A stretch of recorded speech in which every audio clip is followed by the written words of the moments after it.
Ladies and gentlemen, thank you for staying. Thank you for being here for the last session of the day. And we wanted this last session to be not only a wrap-up, but also an opportunity to interact, to imagine solutions and imagine concrete next steps, because we all, most of us at least, are in the academic sector. We're very good at finishing discussions, saying that more work is to be done and more reflection is needed, but it would be nice to have some real way forward that starts today.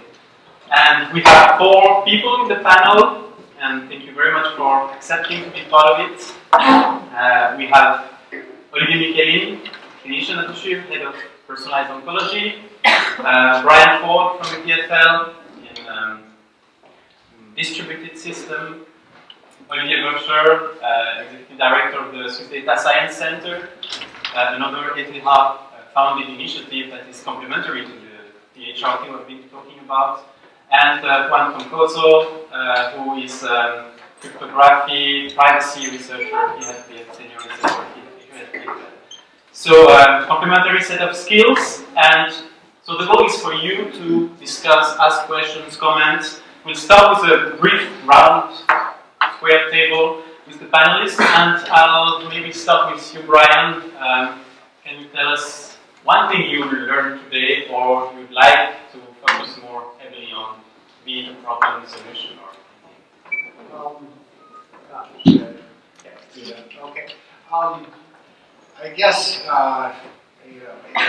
if there's, being a distributed systems and security privacy person, I guess my one biggest point to emphasize, I think, and the lesson, the important lesson that I think this community really needs to draw from experiences, data protection experiences in other communities, is that you really can't, you have to consider privacy and security when you're architecting and building systems from the start. And we tried adding privacy and security as an add-on in the development of the internet and the development of other systems, it really has to be built in. Otherwise, we get into huge morasses that we've gotten in many other fields. Okay, same question for you, Juan. You were also sitting all through the day, so that's why I started with you.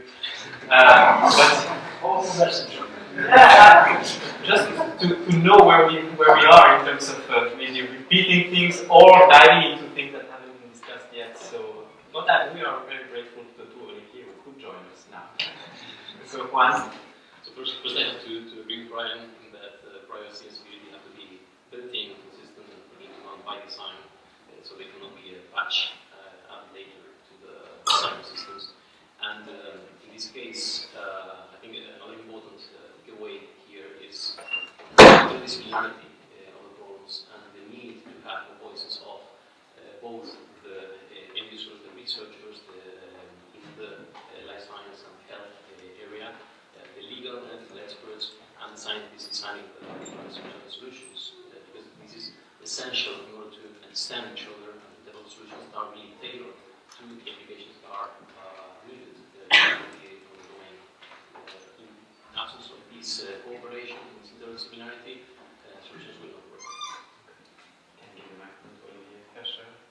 So, one important issue with regard to data science in terms of protection of health-related data. So the protection of health-related data is one thing. I would agree also with one that there is this gap today in data-driven science that the domain experts are usually, there is a huge gap between what we call the data scientists and the domain experts on the other side. And this is true for every domain that I have worked with. That this gap prevents the adoption of data science techniques and machine learning methods in the real world. Basically, it stays on the shelf. It's a nice publication, but when we talk about the real world and we're trying to close that gap, is really important. Another thing I wanted to say as well, which is related to that, is the feeling I'm getting today, at least from a person like health, is that great, we have data collected. And it's massive amount of data, and we're all proud that we have massive amount of data. And yes, it will improve the diagnostics. I'm sure it will do some great discoveries. And there is a huge gap in between. What about the data management? What about the data integration? What about the security and privacy? What about, and so on and so forth. There is a requirement for a technological jump if we want to close that gap. So it's not just a gap in terms of making sure domain experts and data scientists can communicate. There is also a gap in technology on how to manage, integrate, in a privacy-conscious world, all this data. Thank you. And Olivier Michelin, from the lens of the clinician and translational researcher, what is the big challenge or the big issue on your mind? Well, I think there are several, but one aspect that I would like to bring forward is the urgency to really get solutions that are efficient in the ground field, because we really now are facing a revolution that is going faster than we anticipated. My field is oncology, and there we have access to genomics data in a very large scale now. Most of our patients now have gene panels of 400 genes, full-length sequence, and we're moving very fast to exomes and genomes, and that's going to come no matter what, within months or a few years. And I think we, as was nicely said, I think we have to engineer security from the start, because having this as an ad hoc addition to our networks will certainly be very difficult. So I think the two important messages from my side is really that time issues are very important. We need to get there very quickly, because we're going to be facing this tsunami of data, and then we are very ready to collaborate with anyone to really build security from the bottom up.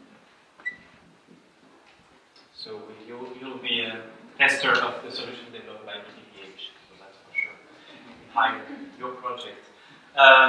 So let's open the discussion, because it's not the time to be passive. So first question, thanks. I have not a question, I have a remark adding to the gaps and to the need of starting security from the beginning. I think it's very important to have the infrastructure guys, and one of them, aboard from the very beginning. We are starting to bridge that gap, but it's still important to include even the sysadmins from the beginning, because otherwise they are annoyed. I fight against that in my background, and they know a lot about privacy and so on, because they practice it since decades. So, in that regard, what does it mean, the very beginning? You said we should design from the very beginning. It has started decades ago. So, how can we be at the beginning of something new? We have this extremely complex ecosystem of systems that don't talk to each other, that are designed not to talk to each other. So, is there even a beginning? Ryan, sure. Yeah. So I'm a little bit biased, being a decentralized and distributed secure private systems researcher, especially one whose research program focuses especially on next generation blockchain technology. So, of course, the B word had to come at some point, sorry. But I think in general, decentralized, this trust-splitting, properly built, distributed trust-splitting systems are an absolutely critical part of that answer. So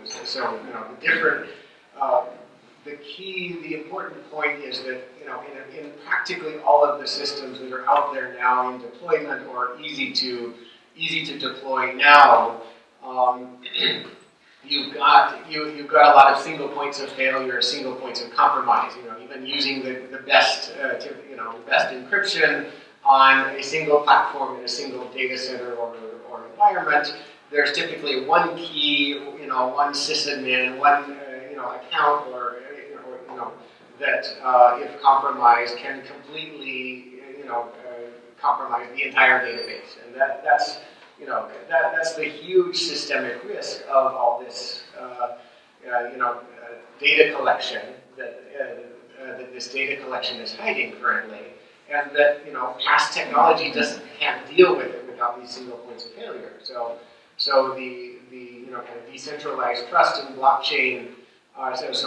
Even though blockchain there's a lot of hype and noise and misinformation there, but the one core concept that's real and very important is that it is possible, technologically possible. We have the tools, but they need to be deployed properly to distribute trust across many parties, so that no single compromised, hospital or server or system administrator, human or machine element can can compromise, leak the data en masse in bulk. And we can do it, but that's what requires a really major fundamental upgrade to the processes, to the the type of software that we deploy, the type of databases, and the type of administrative processes with which we use them. And so that's not going to be a particularly easy or painless process. But so the financial world has really, of course, caught the blockchain fever. And like I said, a lot of it is noise.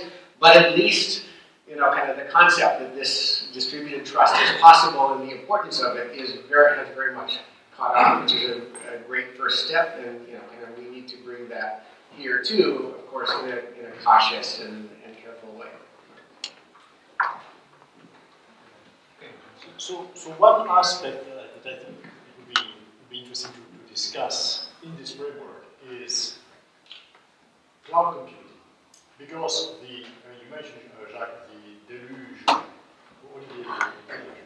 the deluge of data. So at some point, it could be that hospital ITs won't be able to cope anymore and will say, gosh, we need to outsource. And we are, as you know, worldwide, reaching the stage where nowadays the cloud providers are purchasing more hardware in terms of servers than anyone else in the world.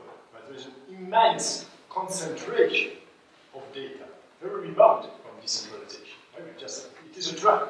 We cannot just say it doesn't happen. It is happening. So at some point, there will be, there is actually the temptation to say, well, let's ask the cloud provider, let's say Amazon, for example, to take care of our data, or let's say the Swiss branch of Amazon in the case of Switzerland, and the data will reside in Switzerland, and the level of security is going to be higher than if the data were residing in the hospital. So I'm sure this debate is going to happen. Right? And so I'd be happy to hear what is going to happen next. And also, I don't know, there's a colleague here from Zurich, and maybe Sean may also to comment on that. Because this is something that is related to the fact that the growth in terms of data is going faster than more slower. That's unavoidable. At the moment, in the practice, at the moment we are on the stage, that we are waiting on data and have our system ready and waiting for data. And so the estimate is sometimes a bit too high. The other thing, cloud is nice, but you have to move the data into the cloud and from the cloud. And if you look at the agreements, that is what you pay. So a decentralized solution in future would be very favorable, but in academic, medical parts, perhaps something dedicated, something co-funded, not too much profit-orientated, would be better and adapted to the problem. Olivier, is SDSC working in that direction? Will you be able to provide solutions for our hospitals and our research? Well, we're not Amazon yet. But it's a difficult question. I understand. So yes, Amazon builds you mostly all this providers built on, data that is transferred in and out of the cloud, and that's, the hidden cost, and you get a huge bill at the end of the day. So, Switch, for example, doesn't follow this model, right? Given that they own the network, things are better on that front. So yes, the Swiss Data Science Center will have a cloud version of its platform, on Switch premises. So that could be an answer. We're not there yet, so I don't want to oversell what the Swiss Data Science Center is providing in terms of platform. So they were building that platform in collaboration actually with Brian and Jean-Pierre. So for the privacy conscious world, so we're trying to be careful about security and privacy aspects in this distributed environment. And we will indeed have a cloud version that will be instantiated on Switch servers, potentially also using the compute power available at the CSCS.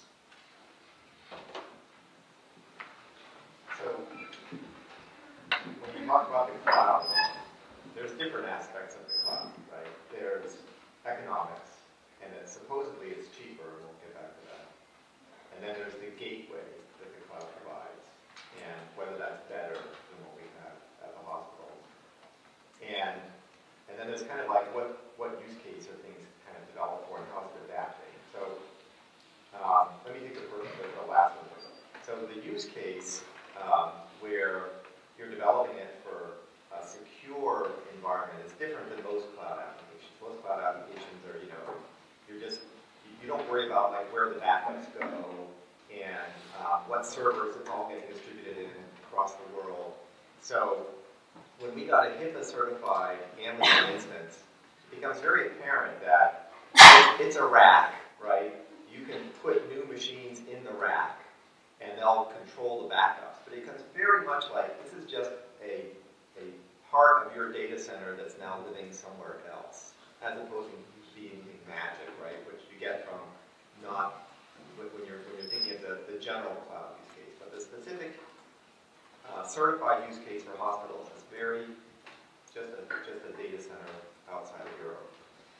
So, and you actually even pay for like the people that are going to take care of that rack, right? And you'll add like a new component to the rack when you want to use it.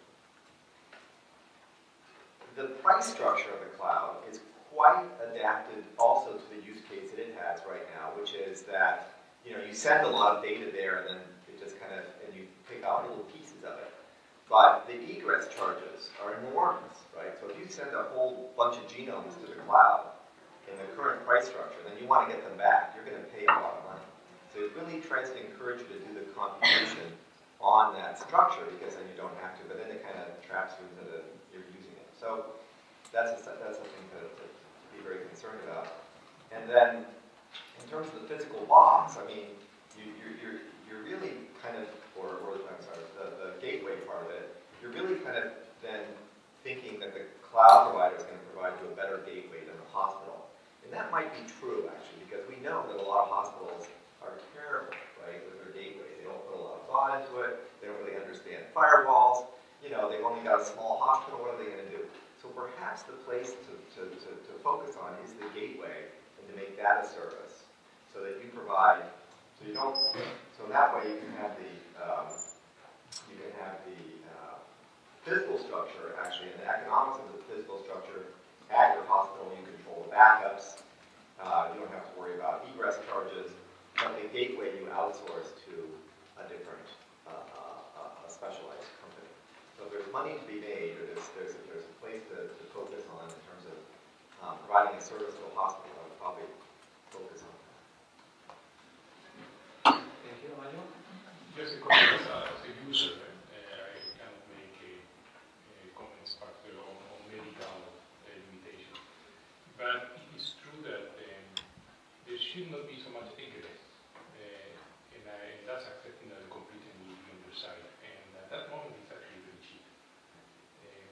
There's no reason why much of that information should be out of the cloud and backups. So I understand that for medical uses, this may make people very nervous.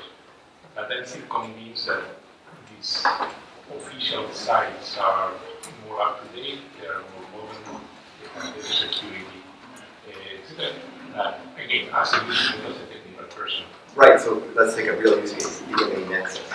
Right? So DNA Nexus has that exact model. You send the data to it, but sooner or later you have your own stuff that you want to run. So what do you do? No, I mean, we are on Amazon cloud based, and we run all the analytics ourselves, and all the patterns where we can ourselves, etc. And then for the other flexibility, maybe you have a supercomputer center, but not on a basis where you need something very quickly. It's a huge compute, you just pay a bit more, put accelerators and getting that. If you want it in 4 hours, you get it in 4 hours. If not, you run it in 46 hours. I don't think you have many other models with such flexibility. Yes. I see the challenges on all levels actually. And, observing what's going on right now within this field, I think these 4 challenges are system, disciplines, academics, and communication. So when I start with, in Switzerland we are very good in federalistic structures.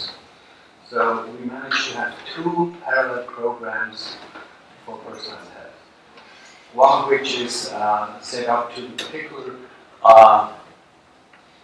provide or set up the infrastructure, the IT infrastructure in particular. You say it's already in place, that's what I heard. Now, it's not optimized yet. Yeah. The hardware is an issue. But if I understood you correctly, you're a data hub person and not really involved in this SPHN program. Maybe you are, I don't know. So I think that's the first challenge. The second one is obviously disciplines. And I think the project led by Jean Pierre is a perfect example how you can bring experts together that are interested in other disciplines. However, that is a challenge, isn't it? Yeah, we'll see how it works out. Well, it's a challenge already. It's a challenge to already write a proposal. Absolutely, yeah. So, I mean, you spend hours and hours to do that. And these hours are not here to write a decent publication, for instance. So, that's time investment and the investment of each of the scientists involved in these projects are dedicated to these interdisciplinary projects, and that's why I call it a challenge. I just reminds me that we had Dominique from Neuchâtel, and I think he is in none of the projects involved. But to add him, sorry. But me, I need many other others. And none of these guys are in this proposal. And why? Well, we discussed it after. But to break it down, I think to set up this group and this proposal is already a challenge, and to include ethics and legal and social disciplines on top of that, I think that's I would say challenge squared. And then the third point is academics. We had I'm the executive director of personalized health and related technologies. So of Olivier. We had an executive committee meeting on Monday, and it was a very interesting meeting because we had 2 platforms who presented their status, and it ended up in a discussion about IT, about infrastructure, about how should we actually generate data flow, and all the rest of it. And in the discussion, we then realized, there is SPHC with Venga, there is Biomed IT, there are the regional nodes with Leonard, Med, and you name it. There is also this SPHC, and so people were a little confused, and certainly since it's academics, and that's, I think, this should be now received not in the wrong way. we cannot tell people you have to go through RAINGA, for instance, because the academic world is a bottom-up world, which is okay. However, I'm just talking about challenges, and these challenges have to be addressed, and not just put in the table, but solutions have to be found, right? And eventually, the communication, I think, I don't have to elaborate on that. Is obviously a communication, because all these various parts, they, as I mentioned, Biomed IT, RAINGA, the regional nodes, CSCS, this guy. Sorry about that. There are tons of things, and how should I, as a medium scientist, find my way, whether I should use RAINGA or whatever? I mean, that's the communication. So I just want to sort of put that in perspective, and it's very important that we have meetings like that and workshops like that to exactly find common ways out of it, because the common way will be the more successful way, I hope. Maybe I'm a social romantic dream, but we will achieve much more if we overcome the federalistic system and join forces to go into one direction. Yeah, I never saw myself as a social, what scientist dreamer, no, something along those lines. But I agree with you, and I think it's connected to the first comment which I made, which is that today, you know, the medical research is turning into a data-driven science, right? And the problem is that all of a sudden, infrastructures become complex. Middleware gets in. Nobody cared about middleware before in a distributed environment with security aspects and so on and so forth. And for the researchers in medical science today, they don't want to see that. They don't even know what the middleware is. Well, I mean, in those meetings, when I talk about platform, and I mean software, they talk about the genomic platform in Geneva. So we talk different language. And that connects back to the gap that exists today between the domain experts and the computer scientists or the data scientists. This is a gap that we need to close. And if we cannot close this gap, we'll never get all these platforms coordinated. So what we need is to unify all these platforms. Because the way I see it, RAINGA, DCC, the infrastructures, all these actually fit nicely together. Just need to find a way to show that to the rest of the community and demonstrate just a single unified service to the medical research community. And I think it's possible, but again, we're not talking the same language, and it's really hard to get computer and data scientists first agreeing to each other, but that's a different point. But, you know, communicating a vision to a community that has always been completely abstracted or, you know, from data-driven data science and so on and so forth. So we have a question from Dominique. I think it's time for a joint venture between you and data protection specialists. I asked Jean-Pierre before if you spoke about the data management officer that have to be nominated now in the institutions. I think I was talking with Sébastien Fondy, you know him as a specialist in data protection. We are considering very seriously to create a CAS, a Certificate of Advanced Science, in data privacy and research and health. So actually people could help you because you need help, and I believe in your sincerity, in what you're doing in good faith, and what you're doing is very important for society.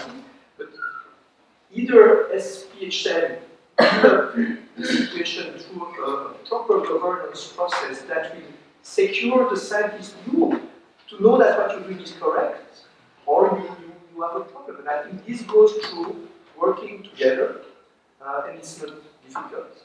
Again, in Munich, the talk was about interdisciplinarity and how we have to work together. So whether you are talking about immunology or whatever, for him it's the same. Interdisciplinarity is something we know how to do.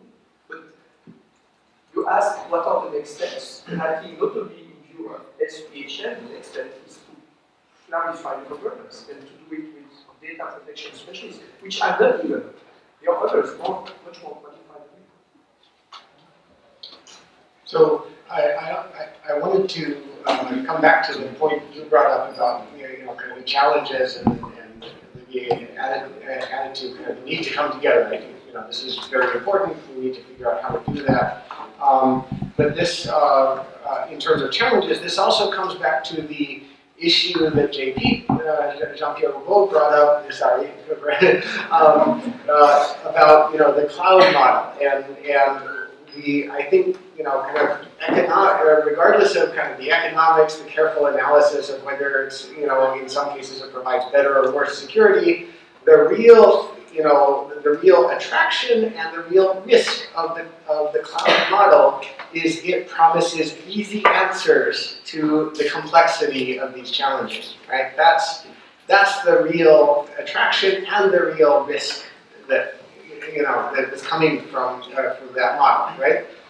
And and of course a lot of people are fortunately well aware of that and very legitimately concerned and reluctant to kind of go all into the cloud model, both for good economic reasons of economic considerations and security, but kind of we should be extremely careful and reluctant to actually kind of jump into any form of easy answers, whether it comes packaged as a cloud or something else, right?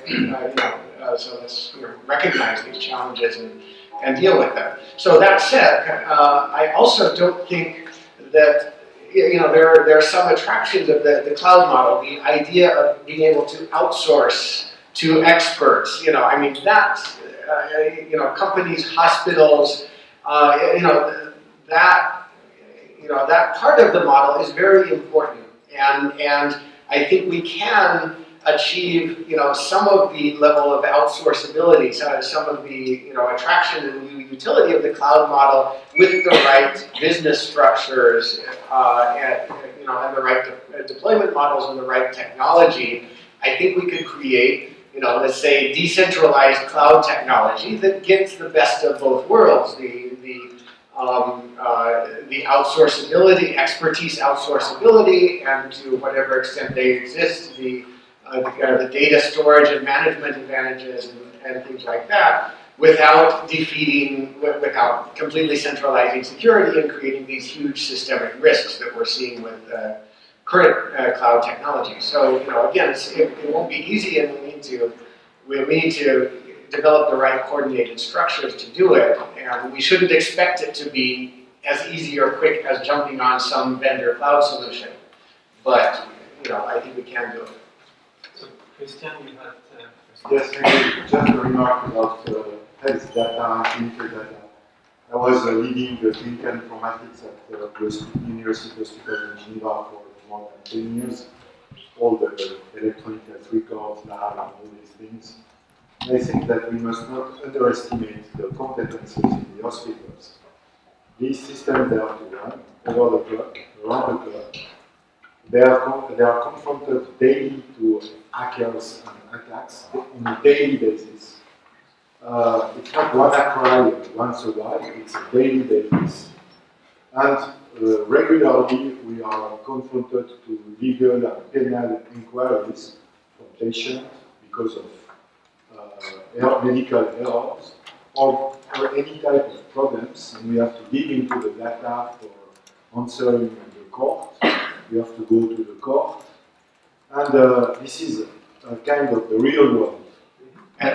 Indeed, absolutely. And in fact, we have to recognize, and just to add to that, your point, we have to recognize that hospitals especially have become, recognized in much of the criminal underworld as easy, soft targets, unfortunately. We've seen multiple rounds of malware and ransomware that's deployed specifically against hospitals around the world, in part because they know that hospitals will pay rather than let patients die, right? I mean, and this is, it's really, a bad situation, and it's, nobody's fault, but because it's because it's such a critical area of security, unfortunately, it's an even bigger target in many ways than many others in our society. Next question. So I have a remark about interdisciplinarity that was a subject a while ago. And I noticed that always when the subject is how to have things done, always comes the subject that this problem that people cannot speak, that this mismatch of skills and mentalities and so on. And I will take it from another side because I'm an IT guy that tries to understand more than business advice and comes to meetings like that. And my experience is that interdisciplinarity doesn't translate to any real job. That people are talking about it, but if it comes really to a real job, then always you have CV with hard skills and so on. So this would be necessary, but it doesn't really exist in the real world. Do you want to comment on some of the new jobs that you or others are creating on the hospitals at this point from that perspective? Yeah, I think it's really a challenge. I think we are at a point where basically we have no choice. Now when we want to treat a patient in oncology, we need to be able to tap into genomics and all sorts of different data types. And we need to have an infrastructure and people able to do this. And so, for example, now we have some project, for example, with PHRT, where we try to really patch the entire landscape with individuals that being very close to the clinical world, and then more expert in the IT, and then finally machine learning specialists. So we try to have sort of a complete coverage of the landscape to make sure we're not making a huge mistake in the middle. And so I totally agree with you. I mean, it's very difficult to find people that can encompass the whole landscape, but you can segment and try to get connection between those people under the same hood. And one strategy that we have now is to really create spatial localization of those people. We have a new Agora building which will be doing this so that at the end of the day these people talk to each other and we have significant bandwidth between them, so that at the end of the day each one of them does the part of his job knowing the whole rest of the chain. Because the thing is not only, to have a set of specialists, in separate rooms, but everybody has to make a step forward. And I was interested in the problem, of smart medical devices, because I was observing many initiatives here when they were doing research projects and then nothing came out of it.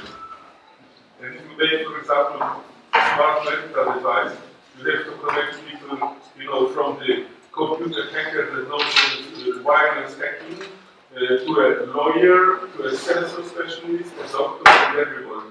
Only if they really make this, it's not necessary to know very well as a discipline, but to be open and at least to be aware of the problems. Because you connect so many disciplines to make it work that it's really hard. But all of us sitting in this room today, I think, are living proof of willingness to break the frontiers and to be more interdisciplinary. Juan, you want to say a word about maybe your experience as someone from another field and now being deep into biomedical research as well? My perception is that there is such a lack of people with this different set of skills that it would be so easy to find a job anywhere on earth. Maybe that's wrong. It's true that it shows actually. I remember when I started working in private school, I started doing stream matching. This is probably how we understood DNA and RNA, but it's probably not the biggest problem to be solved. And as we start doing this on the journey and trying to actually connect with the actual problems and build into this interdisciplinarity, this understanding, mutual understanding of the problems and the possible potential solutions that can be actually applied to solve them.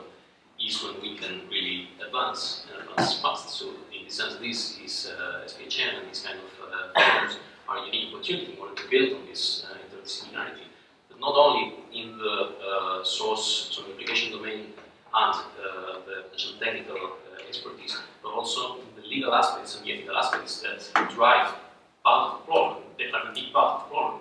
So I think that maybe this kind of profiles don't exist, or they are not like a specific job, but it's something that is built by expertise, and it's something that has to be there.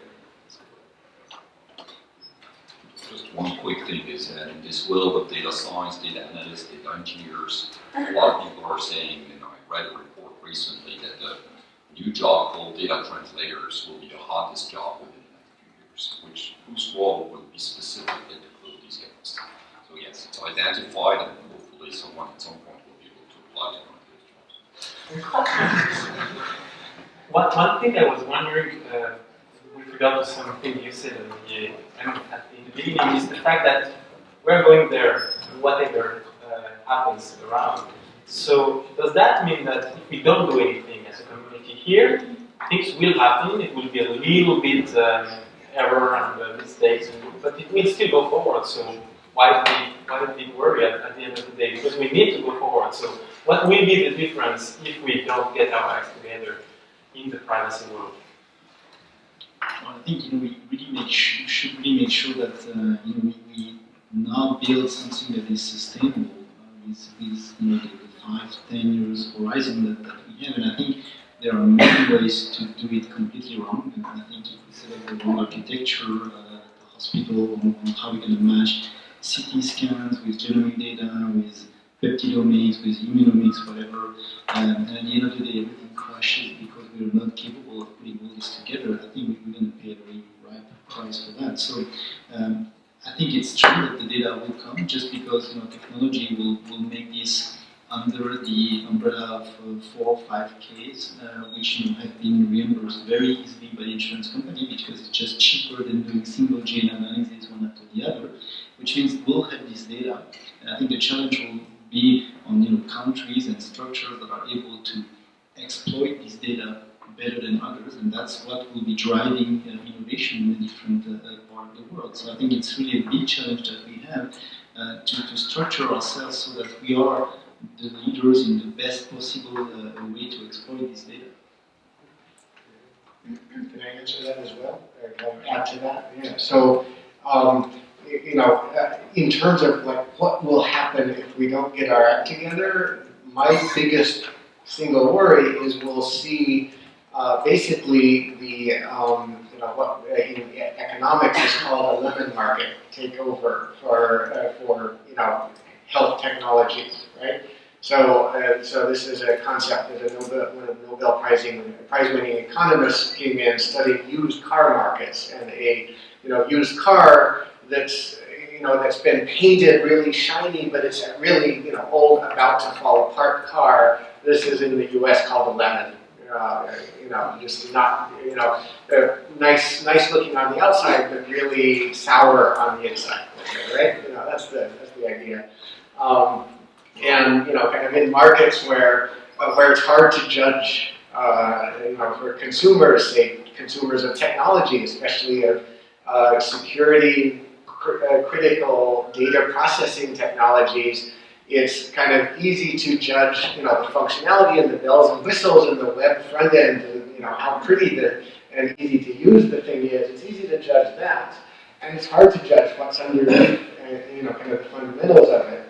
And so in this kind of market, there's a natural tendency for kind of the first to market startups with the most beautiful things to win out and be able to kind of sell solutions that are really have nothing underneath and are really insecure, about to fall apart, because there isn't the consumer, in this case the hospitals and the kind of the public at large, doesn't have the ability to evaluate deeply kind of what these technologies have to offer, and reject the first to market things that that don't have their act together yet. And so I think kind of one of the most important thing is to develop evaluation mechanisms and make sure that all the relevant communities are talking together enough to be able to evaluate deeply, kind of the quality of architectures and solutions being discussed, and be willing and able to say, no, this shiny lemon is not what we're looking for. We will wait another year or 2 or 3 to figure out what we actually want. We need to be able and willing to do that. I could not agree more, and I think here, having very strong academic programs like SPHN or others are really a security that the academics will stay at the heart of data generation and data usage. I mean, we are bombarded by small companies, medium-sized, large companies, selling machine learning, whatever, everything, to help us, for example, in oncology, I'm getting 5 minutes per day to test new solutions. And it's clear that these very shiny lemons are going to fall apart, and we clearly need to have a concerted motion from the academics. Of course, we'll include some of these tools as we go, but we need a solid base on the academics. Questions? Sorry, about the shiny lemon. So you see it all the time. But I think there's another aspect to it, which is how simple can you make it, right? Because I think that if things are too complicated, they have too many moving parts, it's hard to understand. It doesn't get bombed, right? They just mentally they won't buy into it. And so a lot of times it's a question of taking something down a rung but making it a simpler solution, right? Than making it the Cadillac. And so a lot of times the problem becomes, when do you want to kind of distribute your knowledge? Is it when it's a Cadillac kind of solution, but it's not really simple enough to implement? Or do you want to actually spend the time to make it simpler and therefore make it more marketable? And it kind of boils down to, who do you want to eat your lunch, right? Is it you or a company? Because a company will. They'll take it down. It'll take many years often. Often they'll take they know this game, right? So they'll take the simpler solution and they'll market that, and that'll get all this traction. And so understanding that dynamic, I think, is very important, and I think it's a tough one. Yeah, so I completely agree with the importance you brought up of usability, right? And we have to pay very strong, close attention to, is any given solution usable and intuitive enough, or is it just too complex, for users or administrators, or, to understand and deal with. This is really critical. For acceptability and acceptance. It has to be one of many aspects that has to be evaluated carefully. Of course, shiny by itself isn't bad. And some people eat lemons too, but because they like lemons. But we have to care about both the usability of what it looks on the outside and what it is, what it has on the inside. All these companies that are in this field, right now they're kind of parallel with the whole discussion that we had today here. They're just buying data somehow from somewhere and using it without any transparency to build some tools that they market to hospitals, to caregivers, right? Don't you think that these companies, or maybe smaller competitors, I don't think that they are very interested in these kind of projects, or maybe there. Don't you think that they should be brought in these discussions for the very beginning, so the private sector can maybe shape together with the academic sector how these tools are built and these kind of architectures are built, so they can also make money and maybe make competitions, create competition for the companies that are just buying data and using it for themselves without any transparency. To answer that, I think the private sector, and especially startups, are incredibly important in this whole area.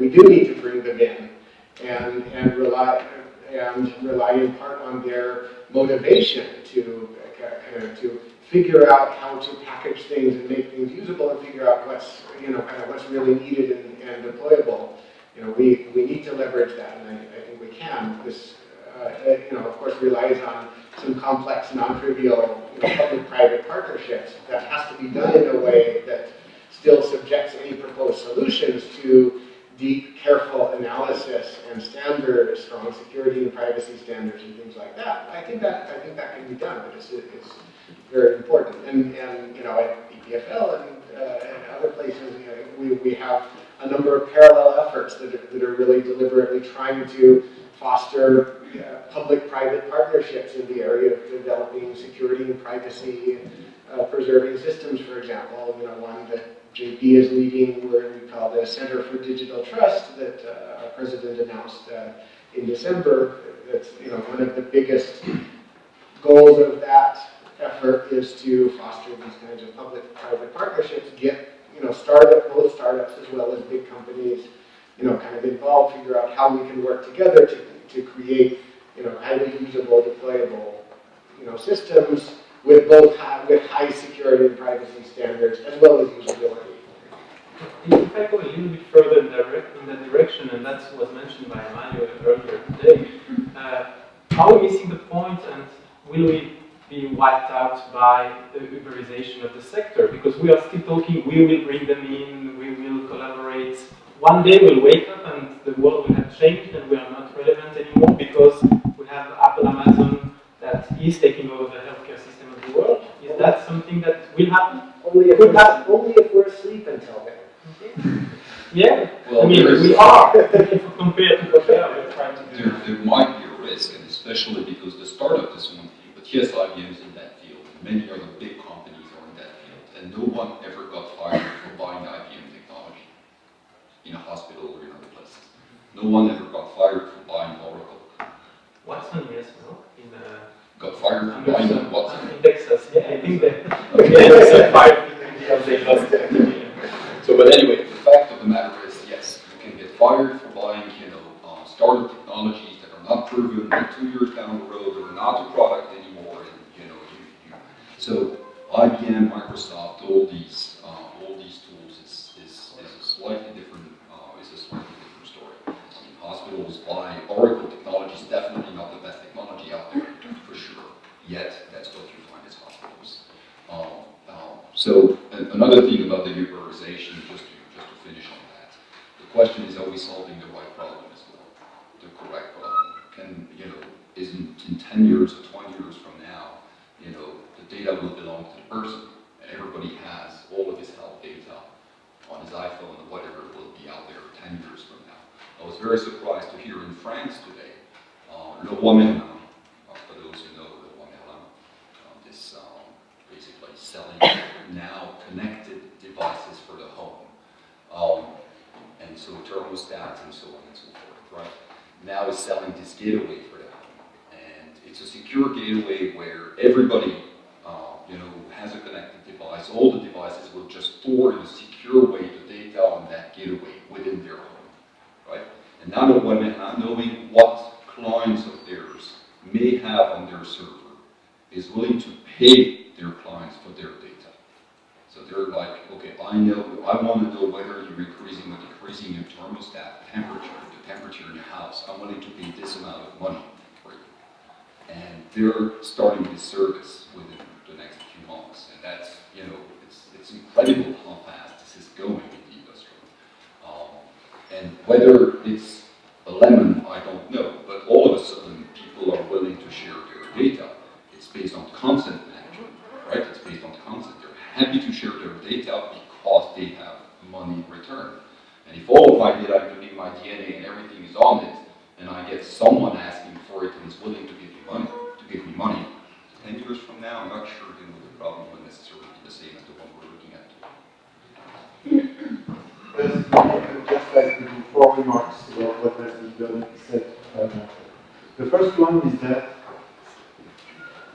most of the people in the round table, they spoke about the risk when speaking about the GAFA and the private sector. Maybe it's a chance. I just want to say that let's not be dogmatic. Maybe we are wrong, and maybe it's a chance. Maybe it's not a risk.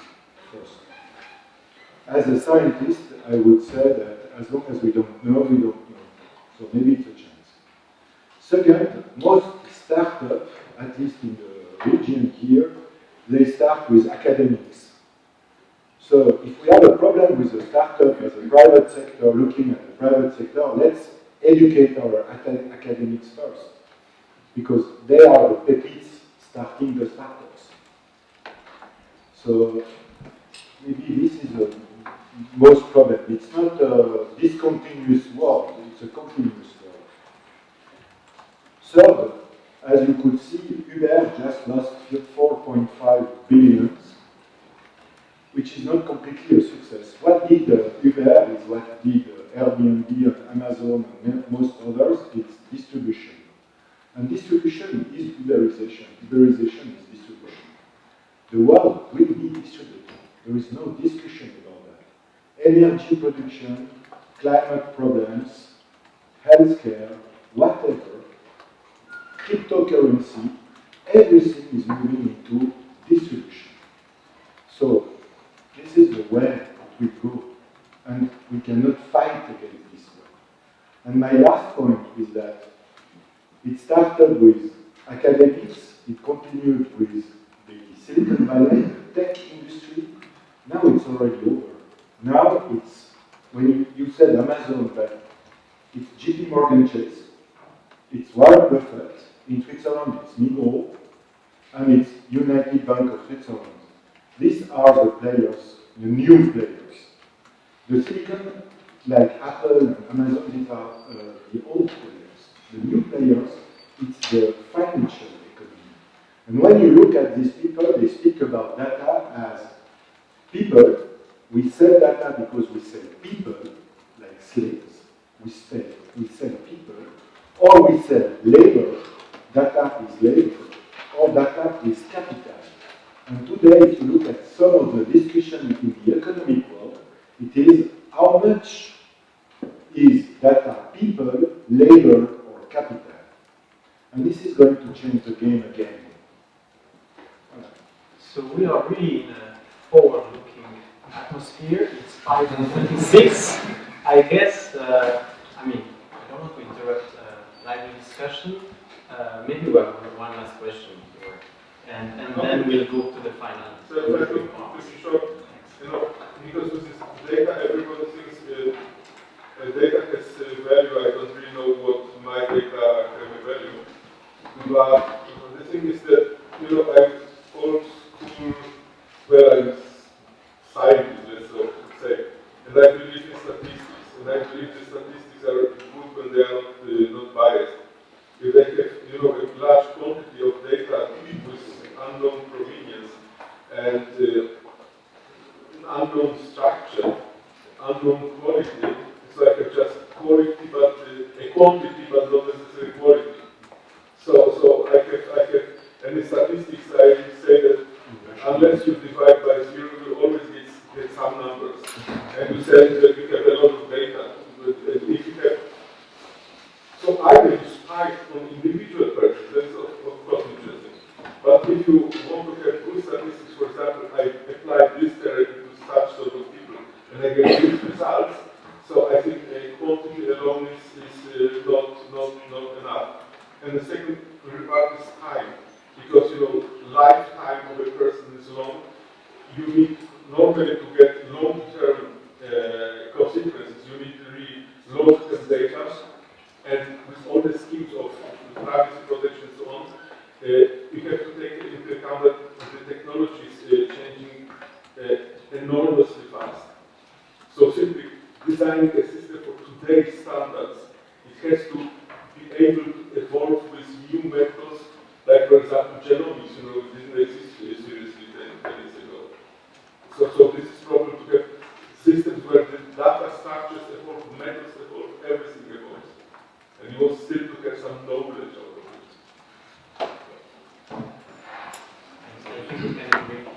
I have to say one word. Since I started this morning, the two more companies announced on blockchain for health. That's perfect. Let's invest. Read the white papers carefully. Okay, thanks very much. So I guess we'll close the panel here, and I'll ask Mark to come forward for the final words. Thank you very much to the four panelists.